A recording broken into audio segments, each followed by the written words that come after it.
you digitize your film to edit and do the special effects and the design and that, and ultimately they're actually going through the process of taking it back to film and then FedExing it to a theater, which in this day and age, you know, the research community gets quite a big laugh at that they're not doing this digitally. So I think Hollywood is starting to understand. They've got the Digital Cinema Initiative. They've got a lot of work groups out there trying to look at how do we go from 2K to 4K data and how do we live in the digital world. But ideally, capture, workflow, and ultimately distribution should be done digitally, and will be done digitally sooner or later.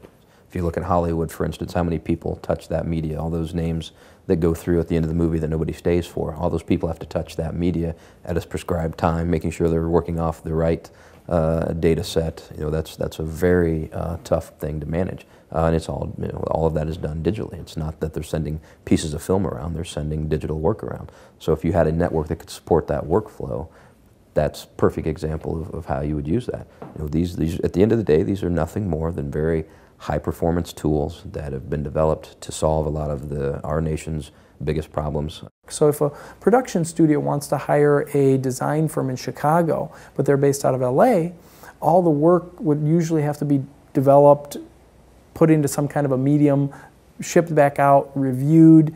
Then they say, no, I want this changed, I want that changed. Whereas this type of a network, through things like video conferencing and sharing of that video, you can start collaborating real time and say to the director, here's what I'm thinking, and you can play your screen and they can be watching it and they can be saying, I don't like this, I don't like that, make those tweaks before you really have to make a print or make a copy and send it out to them. And that really offers them a great benefit in their overall workflow.